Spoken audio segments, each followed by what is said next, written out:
ഈശോമിശിഹായിൽ ഏറ്റവും സ്നേഹമുള്ള മാതാപിതാക്കളെ, പ്രിയ സഹോദരി സഹോദരന്മാരെ, കുഞ്ഞുമക്കളെ, ഇന്ന് ദുഃഖശനി അഥവാ വലിയ ശനി.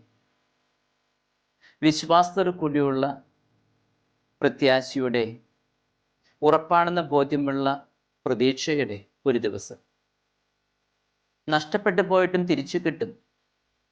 തിരിച്ചു കിട്ടും എന്ന് മാത്രമല്ല, മറിച്ച് കൂടുതൽ മെച്ചപ്പെട്ട ഒന്ന് തിരിച്ചു ലഭിക്കും എന്ന വിശ്വാസത്തോടു കൂടിയുള്ള കാത്തിരിപ്പിൻ്റെ സുദിനമാണ് ഇന്ന്, പ്രത്യേകിച്ച് നമ്മൾക്ക് ക്രൈസ്തവ ലോകത്തിന്.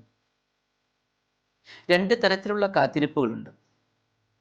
ഒന്ന്, അസുഖകരമായ, വിപത്തുകൾ നിറഞ്ഞ, ഭയപ്പെടുത്തുന്ന, സംഭവിക്കാൻ നമ്മൾ ഒട്ടും ആഗ്രഹിക്കാത്ത ഒന്നിനു വേണ്ടി നിരാശയോടു കൂടിയുള്ള ഒരു കാത്തിരിപ്പ്. അനിവാര്യമായ ഒരു ദുരന്തത്തിന് വേണ്ടിയുള്ള കാത്തിരിപ്പ്. ഉദാഹരണമായി, തൂക്കിലേറ്റുവാൻ വിധിക്കപ്പെട്ടവന് പോലെ, മരണം സുനിശ്ചിതമായ രോഗിയെപ്പോലെ, ഏറെ നിരാശയോടും അതിലേറെ പ്രതീക്ഷയറ്റുപോയ വികാരങ്ങളോടും കൂടെ ഒരുവൻ തൻ്റെ മരണത്തിന് വേണ്ടി, അവസാന ദിവസത്തിന് വേണ്ടി കാത്തിരിക്കുന്നത് പോലെ. രണ്ടാമത്തെ കാത്തിരിപ്പാകട്ടെ പ്രതീക്ഷയോടും ഏറെ താല്പര്യത്തോടും കൂടിയുള്ള ഒരു കാത്തിരിപ്പാണ്. ഗർഭിണിയായ സ്ത്രീ കുഞ്ഞിൻ്റെ ജനനത്തിനായുള്ള കാത്തിരിപ്പ്. ആണാണോ പെണ്ണാണോ എന്നറിയാനുള്ള ആകാംക്ഷയും അതിലേറെ തിടുക്കവും കാണിക്കുന്ന അച്ഛനും കുടുംബാംഗങ്ങൾ. ഇതൊക്കെ ഏറെ പ്രതീക്ഷയോടു കൂടിയുള്ള കാത്തിരിപ്പിൻ്റെ ദിവസങ്ങളാണ്. അല്ലെങ്കിൽ നടക്കാനിരിക്കുന്ന ഉല്ലാസ യാത്രയ്ക്ക് വേണ്ടി ഒരു കൊച്ചു കുഞ്ഞ് ഏറെ താല്പര്യത്തോടു കൂടി കാത്തിരിക്കുന്നത് പോലെ. കർഷകൻ വിത്ത് വിതച്ചു കഴിഞ്ഞ് അത് മുളപൊട്ടി പുത്തൻ ജീവൻ തളിരെടുക്കാൻ വേണ്ടി കാത്തിരിക്കുന്നത് പോലെ. തടവറയിൽ നിന്ന് മോചനം കിട്ടാൻ അക്ഷമനായി കാത്തിരിക്കുന്ന ഒരു തടവുപുള്ളിയെ പോലെ. ക്രൈസ്തവ ലോകം ഇന്നൊരു കാത്തിരിപ്പിൻ്റെ ആവേശത്തിലാണ്. ഏറെ പ്രതീക്ഷയോടുകൂടി കാത്തിരിക്കുകയാണ് ഈശോയുടെ ഉത്ഥാനത്തിന് വേണ്ടി. അക്ഷമരായുള്ള ആ കാത്തിരിപ്പിന് 3 കാരണങ്ങളുണ്ട്.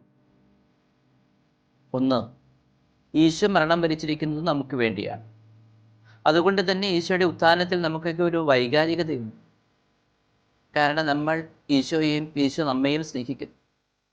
അങ്ങനെയുള്ള ഈശോ ഉയർത്തെഴുന്നേൽക്കേണ്ടത് നമ്മുടെ ആവശ്യമാണ്.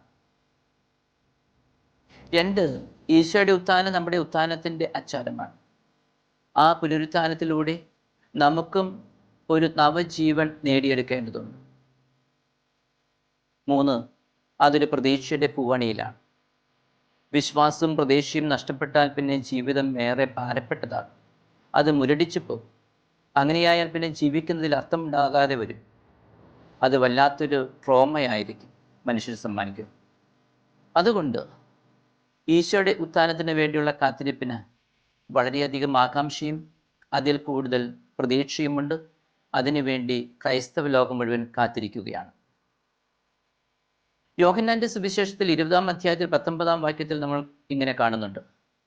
ആഴ്ചയുടെ ആദ്യ ദിവസമായ അന്ന് വൈകിട്ട് ശിഷ്യന്മാർ യഹൂദരെ ഭയന്ന് കഥ കടച്ചിരുന്നു. അവർ ഭയാശങ്കരായിരുന്നു, വിശ്വാസമില്ലാത്തവരായിരുന്നു, പുറത്തിറങ്ങാൻ പോലും ധൈര്യമില്ലാതിരിക്കുകയായിരുന്നു. ആ പ്രതീക്ഷയറ്റ സാഹചര്യത്തിൽ നിന്ന് ഏറെ സന്തോഷവും പ്രത്യാശയും നൽകിയ പുനരുത്ഥാനത്തിൻ്റെ ഒരു പുലരിയിലേക്ക് ക്രൈസ്തവ ലോകം കാത്തിരിക്കുകയാണ്. എന്താണ് ഈ ദിവസത്തിൻ്റെ സന്ദേശം? ഒറ്റ സന്ദേശമേ ഉള്ളൂ. സഹനത്തിന് അർത്ഥമുണ്ടെന്നും ദൈവിക പദ്ധതിയുടെ ഭാഗമായുള്ള സഹനങ്ങൾ സന്തോഷത്തോടുകൂടി സ്വീകരിക്കുകയും അതിനോട് സഹകരിക്കുകയും ചെയ്യുന്നവർക്ക് ദൈവം പ്രതിസമ്മാനം നൽകുമെന്നുള്ള സന്ദേശം. തൻ്റെ അഭിഷിക്തൻ അഴിഞ്ഞു പോകാൻ അവിടുന്ന് അനുവദിക്കുകയില്ല എന്ന് വിശുദ്ധ ഗ്രന്ഥത്തിൽ നമ്മൾ വായിക്കുന്നു. ഒരു പക്ഷേ നിങ്ങൾ തബേബൂയ കോഴിയ എന്ന പൂമരത്തെക്കുറിച്ച് കേട്ടിട്ടുണ്ടാകും. ഒരു ഇല പോലുമില്ലാതെ മരം മുഴുവൻ മഞ്ഞപ്പൂക്കൾ നിറഞ്ഞ് ആരെയും ആകർഷിക്കുന്ന ആ മരങ്ങൾ ബാംഗ്ലൂരും മറ്റും നിങ്ങൾ കണ്ടിട്ടുണ്ടാകാം. സാധാരണ മാർച്ച് ഏപ്രിൽ മാസങ്ങളിൽ അവ പൂവണിയും. ഇങ്ങനെ പൂക്കൾ ഉണ്ടാകുന്നതിന് മുൻപ് എല്ലാ ഇലകളും ഒഴിഞ്ഞു പോയി ഏതാനും ദിവസങ്ങൾ അതങ്ങനെ നിൽക്കും. ആദ്യം കാണുന്നവരെയൊക്കെ ഒരുപക്ഷെ ചിന്തിച്ചേക്കാം അത് ഉണങ്ങിപ്പോയെന്ന്. എന്നാൽ പിന്നീട് അത് മനോഹരമായി കണ്ണിന് കുളിർമ നൽകുന്ന കാഴ്ചയായി മാറും.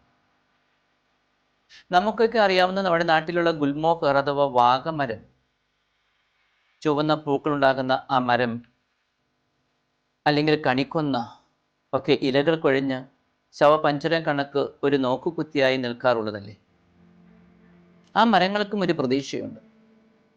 നാളെ ഇടതൂർന്ന് പൂക്കൾ ഉണ്ടാക്കാൻ സാധിക്കുമെന്ന ഉറപ്പ് അതിനുണ്ട്. ഇത് ഒരു ഒരുക്കത്തിൻ്റെ ദിനമാണ്. എഫേസുസ്കാർക്ക് എഴുതിയ 4-ാം അധ്യായത്തിൽ 22-24 വാക്യങ്ങളിൽ നാം ഇങ്ങനെ വായിക്കുന്നുണ്ട്: നിങ്ങളുടെ പഴയ ജീവിത രീതിയിൽ നിന്ന് രൂപം കൊണ്ട വഞ്ചന നിറഞ്ഞ ആസക്തികളാൽ കലുഷിതമായ പഴയ മനുഷ്യനെ ദൂരെ എറിയുവിൻ. നിങ്ങൾ മനസ്സിൻ്റെ ചൈതന്യത്തിൽ നവീകരിക്കപ്പെടട്ടെ.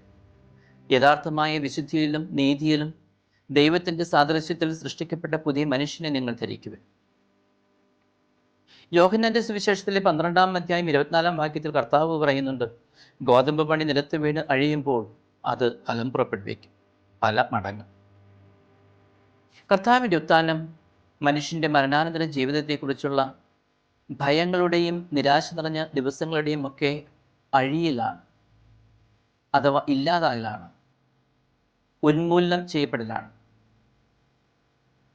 പല അബദ്ധധാരണകളുടെയും അന്ധവിശ്വാസങ്ങളുടെയും കെട്ടുകൾ പൊട്ടലാണ്. യോഹന്നാന്റെ സുവിശേഷം 11-ാം അധ്യായം 44-ാം വാക്യത്തിൽ ലാസറിനെ ഉയർപ്പിച്ചുകൊണ്ട് കർത്താവ് പറയുന്നുണ്ട്: അവൻ്റെ കെട്ടുകൾ അഴിക്കുവിൻ, അവൻ പോകട്ടെ.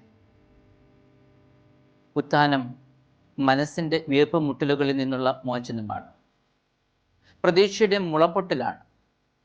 തീർച്ചയായും വിത്തിൻ്റെ പുറന്തോട് പൊട്ടി പുതുമുകളം പുറത്തു വരുമ്പോൾ അതിൽ വേദനയുണ്ട്. പക്ഷേ അത് പുത്തൻ ജീവൻ്റെ തുടിപ്പാണ്, ഒരു പുതുയുഗത്തിൻ്റെ പിറവയാണ്. നമ്മിൽ പ്രതീക്ഷകളുണ്ടാകട്ടെ, ഏത് സഹനങ്ങളെയും അതിജീവിക്കാനുള്ള പ്രതീക്ഷ.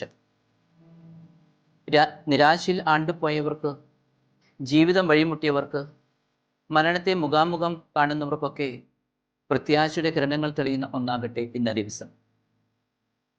അതായിരിക്കട്ടെ ഈ വലിയ ശനിയാഴ്ചയുടെ ഒരുക്കത്തിൻ്റെ ദിവസത്തിൻ്റെ സന്ദേശം. ദൈവം നമ്മെ ഓരോരുത്തരെയും ധാരാളമായി അനുഗ്രഹിക്കട്ടെ. പിതാവിൻ്റെയും പുത്രൻ്റെയും പരിശുദ്ധാത്മാവിൻ്റെയും നാമത്തിൽ ആമേൻ.